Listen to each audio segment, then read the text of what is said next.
huge amount of money.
Data আপনি দেখতে পাচ্ছেন?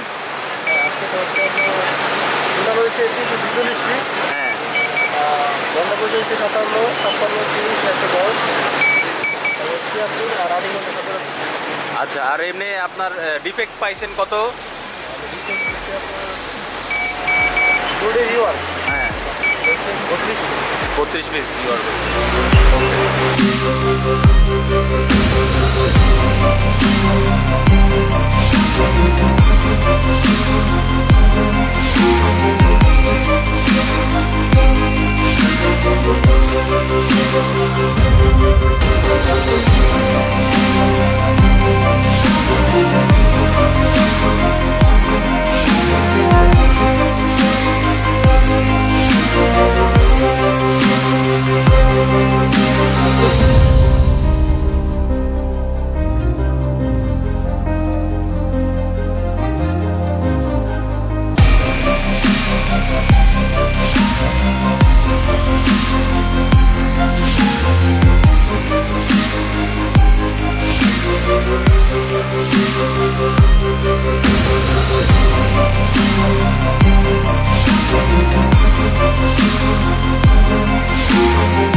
সিরিয়াল নাম্বার আছে 10 নম্বর।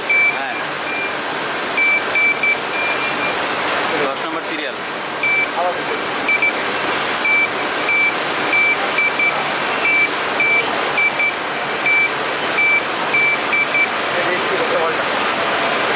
আচ্ছা,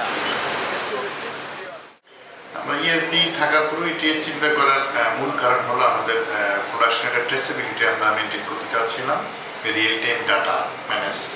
তো আমাদের ইআরপি তো কেউ না কেউ ডাটা এন্ট্রি করতে হতো, তো দ্যাট মিনস একটা ডিভাইসের দরকার ছিল, ডিভাইসের সাথে আমাদের ইআরপি একটা ইন্টিগ্রেশন থাকবে। সো এই দৃষ্টিকোণ থেকে আসলে আমরা ইলেকট্রনিক ট্র্যাকিং সিস্টেমে চলে গেলাম। সো বাই দ্য ওয়ে আমাদের ট্যাক্সের সাথে কথা হয়ে যায়, আমাদের এক্সপেকটেশন মোটামুটি মিট করে আমরা ডিসাইড করি two purchase. Manual calculation, people is telling it is 70%, 60%, 65%, but whenever it will start with the real calculation, ETS, it is coming down. বেশি না হলেও কমপক্ষে এখানে ধরেন 5 to 10% আমার মনে হয় এটা 10% এফিসিয়েন্সি ইনক্রিজ মানে huge huge huge amount of money. Whenever it will convert as a money, it will be really big figure, okay? Initially একটু সমস্যা হতো, মিসম্যানেজমেন্টটা অনেক বেশি ছিল, যেটা এখন আমাদের যথেষ্ট কন্ট্রোলে। এটারও দরকার, ডিসিপ্লিনের দরকার, ডিসিপ্লিন ছাড়া তো আসলে ইম্পসিবল। এখন তারা যথেষ্ট পজিটিভ, ট্যাক্স মিসিং করতেছে না, তারা নিয়মিত ট্যাক্স পাস করতেছে, প্রসেস টু প্রসেস তারা পাস করতেছে প্রত্যেকটা অপারেশনে। এরপর রিকনসিলেশন সিস্টেম আমাদের আছে, লোকজনের মধ্যে যথেষ্ট ট্রেনিং দেওয়া হচ্ছে কন্টিনিউয়াস, এখন যথেষ্ট ভালো। আমি আবারও বলতেছি, রিয়েল টাইম ডাটা পাচ্ছি আমরা, কাটিং, সুইং, ফিনিশিং, যেগুলো আগে আমাদের ইয়ারপিতে এন্ট্রি দিত কেউ একজন কোনো একটা কাট অফ টাইম মেনটেন করে, সেটা আওয়ারলি অথবা দিনের শেষে অথবা ফলোইং ডে, এখন সেটা আমরা রিয়েল টাইম পেয়ে যাচ্ছি। এটা একটা অ্যাডভান্টেজ, আমরা একদম রিয়েল ইনফরমেশন প্রত্যেকটা WIP স্ট্যাটাস আমরা বুঝতেছি এবং ডাটা অ্যাকুরেসি। মেশিনে তো একটা খুব ভালো একটা জিনিস, সেটা আমরা এখনো 100% কমপ্লিট হয়নি। মেশিন ম্যানেজমেন্ট সিস্টেমটা আমরা অলরেডি ইউজ করতেছি।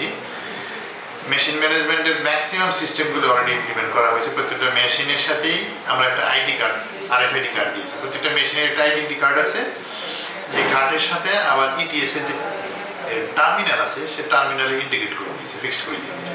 তারপর মেশিনের ইনভেন্টরি, মেশিনের movement, machine management, maintenance, schedule maintenance, এগুলো সব আমরা কিন্তু সিস্টেম ইন্টিগ্রেট করতেছি।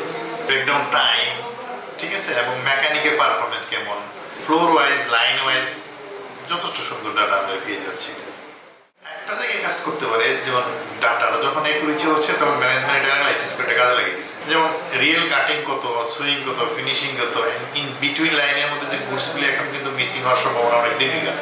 এটা আমাদের হেল্প করতেছে, ইনফরমেশন দিয়ে আমাদেরকে হেল্প করতেছে। এটা খুবই একটা ভালো প্রোডাক্ট, আমার মনে হয় কামিং সুন গার্মেন্টস ইন্ডাস্ট্রিতে আসবে। এখন খুব একটা বেশি কোম্পানি ইউজ করতেছে না, তবে আমার মনে হয় খুব শিগগিরই অনেকে স্টার্ট করবে। কারণ মানুষ রিয়েল ইনফরমেশনের দিকে আসলে সবাই ইন্টারেস্টেড। সো রিয়েল ইনফরমেশন হলে, রিয়েল এফিসিয়েন্সি অ্যানালাইসিস হলে সেগুলি নিয়ে আসলে অনেক ওয়ার্কিং করা যায় এবং এগুলি নিয়ে প্রজেকশন করা যায়, অ্যাকশন প্ল্যানগুলি ফিক্স করা যায়। তো আমি আশা করতেছি ETS হয়তো অনেকে ব্যবহার করবে, মিনিমাম তো 10% ভ্যালু অ্যাড করবে। পাশাপাশি প্রসেস কন্ট্রোল যেগুলো আছে ওগুলো এফিসিয়েন্সি আমরা বলতে পারি, ঠিক আছে। ওয়েস্ট ম্যানেজমেন্ট যদি মিনিমাইজ করা যায়, এফিসিয়েন্সিটা most important. Efficiency big difference between Bangladesh and other country. আমি সোহাগ, আমি এখানে সিনিয়র সিস্টেম ইঞ্জিনিয়ার হিসেবে আছি IT। আমি তাকুয়া ফ্যাব্রিক্স লান্তাবর গ্রুপে ছিলাম। ওইখানে ম্যানুয়াল ছিল এবং ওইখানকার এক্সপিরিয়েন্সটাই আমি বললাম যে ওইখানে আমি দেখেছি যে শিপমেন্টের আগে 100 পিস নাই, 200 পিস নাই, 300 পিস নাই। ওই জিনিসটাই আমি হয়তো ক্যাজুয়ালি শেয়ার করার ট্রাই করেছি যে এই যে অটোমেশন ওইখান থেকে এখানকার সিস্টেমটা, যে এখানে কোনো বডি মিসিং আমি পাচ্ছি না বা আমি শুনছি না। ওইখানে আমাকে হামেশা হয়তো CCTV ফুটেজ চেক করতে হয়, কোনোভাবে কোনো বডি মিসিং আছে কিনা, কেউ এটা সরাইছে কিনা। কারণ হিউজ একটা কোয়ান্টিটি শিপমেন্টের আগে না পাওয়া মানে কি 2-3 দিনে আবার সুতা অ্যারেঞ্জ করা, আবার ফেব্রিক্স অ্যারেঞ্জ করা।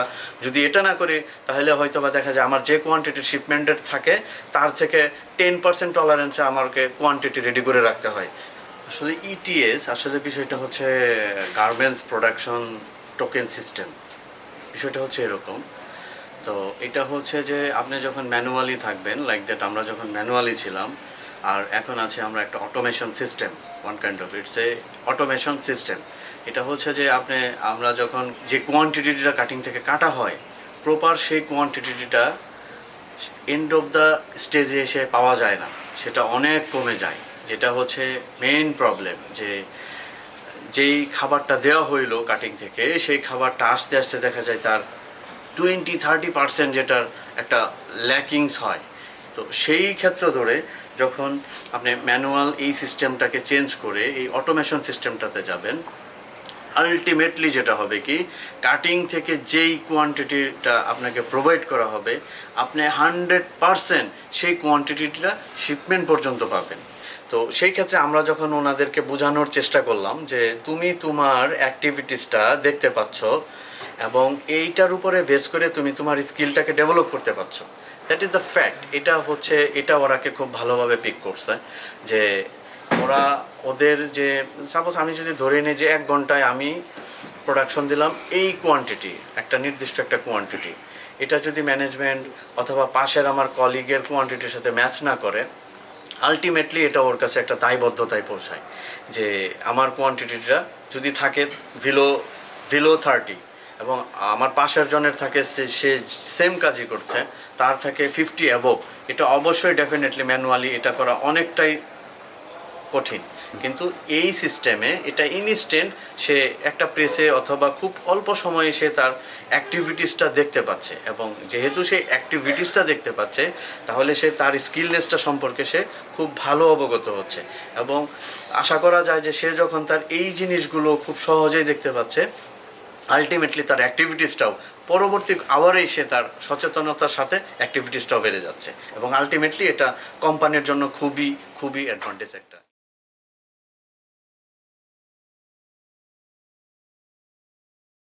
আগে তো সাইজেস করতে হলে আমার ইনপুট হাতে ম্যানুয়ালি আনতে হইতো, চেক করতে হইতো, দেখতে হইতো। এখন তো দেখা লাগে না, এখন অটো আমি আমার রুমে বসে আমি দেখতে পারতেছি যে কোনটা ইনপুট হয়েছে, কোনটা আউটপুট হয়েছে, বা কোনটা শিপ ম্যানেজ আমার প্রয়োজন, আমি বা পলি বন্ধ বা কার্ডের মধ্যে আমি বলে দিতে পারি। এটা আমার অ্যাকচুয়াল উপকার হইতেছে, কারণ আমি ম্যানুয়ালে যে একটা প্রোডাকশন আমি হাতে হিসাব করতাম, এখন লাগতেছে না।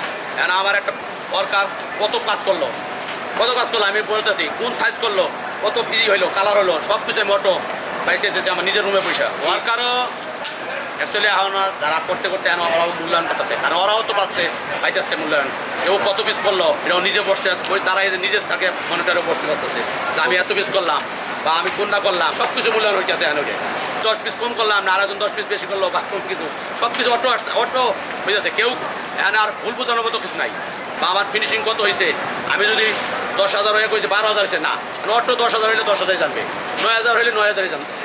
ছয়চুরি বা কোনো কিছু করার মতো নেই ছিল না। আগে টুকটাক হাতে লাগতে ম্যানুয়াল লাগতে ভুল হইতো বা বেশি দিতাম বা কম হইতো, এখন এটা তো করার সুযোগ অবশ্যই বিশেষ করতে হইতো, একজনের হাতে কোনো হইতো বা একজন কাউন্ট করতে হতো হাতে। নিজে বসে আমার রুমে কম্পিউটার আমি দেখতেছি, এনে 10 পিস করছে 10 পিজি আমার কম্পিউটার করতেছে, যে আয়রন কত করছে বা কত রিসিভ হয়েছে বা কলিং কত করতেছে, কোয়ালিটি কত করছে, ব্যাগ কত হয়েছে, অটোমেটিক আমি পাচ্ছি। এটা আমি 2 ঘন্টা নাই, 2 ঘন্টা পরে আসলে আমি জানতে পারবো যে আমার কত হয়েছে। আগে আমাদের পড়াশোনা নিত, একজন গুনে নিত, আমরা বিশ্বাস করতাম না যে তুমি কম গুনছো, আর এখন আমাদের এটা বলতে হয় না, আমরা মেশিনে দেখতে পাই তুমি কয় দিচ্ছো। হ্যাঁ, সবাই প্রথম একটা অসুবিধা হয়েছে, এখন সবাই না, এটা আমাদের একটা পাঁচ কার্ড দিচ্ছে, এই কার্ডটা শো করলেই আমার নাম সহ আইডি কার্ড সহ আসে। হ্যাঁ, আগে থেকে ভালো হয়, কিন্তু একজনের যদি গুনতো তাহলে আমি বলতাম যে ভাই কয় পিস হয়েছে, সে মতো সময় নাই, হিসাব করে নেই। এখন আমার ওইটা শুনতে হয় না, আমি নিজেই দেখি।